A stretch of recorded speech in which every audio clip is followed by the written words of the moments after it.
I just wanted to make a little video here on this Whitney Wolverine pistol, which is an interesting little pistol that I own.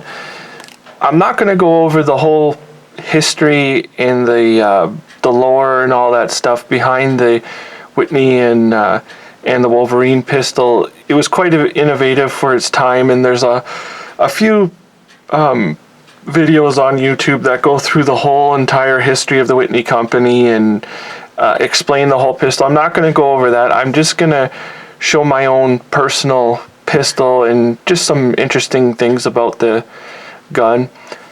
I also have this book with it, and if you're a Whitney or a Wolverine owner, you have to have this book. This book is just excellent. The information in it is excellent. It's a must-have for a Wolverine owner. The Wolverines are quite rare. You see them from time to time. They're generally in good condition because they're pretty nice pistols, so I think people tend to take care of them.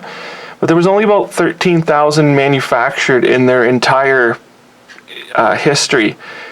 And one of the things that makes this such a rare pistol in Canada, where I'm from, according to this book, it gives you information here about the exporting of these guns and importing into Canada, which according to them was only 39 guns. So I don't know how many are even left, but mine is one of 39 according to this book. Also, it mentions here that Elwood Epps was one of the importers, and I'm in Ontario, so I was assuming this gun probably came from Elwood Epps, and I contacted them a while back, but they said that Elwood Epps is still in business today. It's one of the largest gun stores in all of Canada, and I contacted them, but they said they don't keep records back that far to the 1950s, so I wasn't able to verify that this was one of the guns that they received. I'm just assuming it came from Elwood Epps. It could have come from Quebec also. So that's just interesting about how rare these guns are here in Canada in particular. So I'll show my pistol. This is exactly how I got it in the original box it came in. One thing about the Whitney boxes I've noticed is they carry a green dot. Some of them will have a silver dot, and I think this denotes whether it's the standard, well, this is in a black finish, and if it's a silver dot, I think it's for the chrome-plated variant. I'm not positive, but that's why I think that dot is on there. It's a sticker that's been placed onto the box. So when I received it, I got it just like this in the box. Someone had cut a little spots. These cuts aren't supposed to be here, but they cut the spot and included these little whiz bang 22 caliber cartridges from CIL, which are like vintage period correct for what somebody would have been probably using in this gun back in the day when it was brand new. So we'll have a look at the pistol. It's a super nice, like just space age gun, and it's absolutely fantastic just fitting in your hand, and the looks of it, the finish on it, everything is just that American, like iconic 1950s industry, just sci-fi, just perfection. It's such a cool little gun. One of the things with this gun that it's not unique now, but at the time, this whole piece is an aluminum casting or alloy casting, which I believe this was one of the, if not the first, it was one of the very first guns that ever used this type of like investment casting as like the main piece of the gun. Like we know it now on AR-15s and guns like that have that aluminum cast lowers and all that we see all the time now, but back in this day, this was about the very first pistol that had those aluminum castings, which is like one of its big claims to fame. It's got some unique features, like it's got this little, it's almost like a bent spring for a rear sight, and it's actually quite nice. It seems to be like workable. I have never seen that on any other firearm, but it's on this gun and it's workable, and I think I mean if somebody copied that, I don't see any problem with that. One of the areas is this cocking piece back here. It's also cast, and this is known to break, and it's actually quite easy to break because if you pinch this too hard like this, it could break this piece. So that's one of the downfalls of this pistol.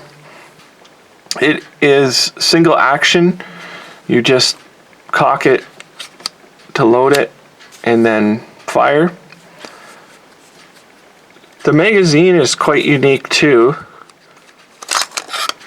It has a rather large magazine, but one of the features it has, which is kind of neat, is it has this hole here, which is for a 22. I don't have a 22 cartridge here, but you put a 22 cartridge in there, an empty casing, and you can slide down the follower down the magazine, which is a really neat little feature. I'm not sure if anybody else copied that, but why they wouldn't copy that, I don't know. So this is the magazine here. This gun also breaks down very simple for the most part. In general, for cleaning, what you would do is push down this little button here at the front. Just untwist this nut.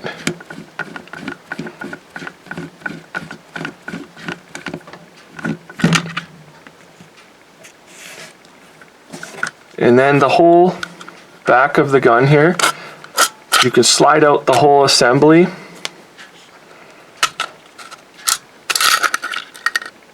Everything slides right out of the gun. This is just like a chassis, and this is the actual part that's really the actual gun. You can take this down further, I'm not going to, but this piece here, you can take it down this far, and you can clean everything you need to do here. I have taken this gun completely apart when I got it, and the guy said it was, he never shot it, and I believe him, but it was shot before he got it because it was just full of crud. And I know why, because it is an absolute, I have never had a gun that was just impossible. All these pieces in here, I took this gun completely apart to clean it. I took the trigger out, all of these pieces, and it is an absolute nightmare taking this gun apart and then trying to get it back together again. It's very, very difficult. I should mention too that the safety is right here. It has a little thumb safety, which it's no big deal, but it's there. But this little chassis is it doesn't make this gun fun to clean or to work on. I highly recommend only going this far for disassembly or cleaning, because this is the basic component of the gun, and then it's held together with just a series of wedges in that they just basically fall out and everything.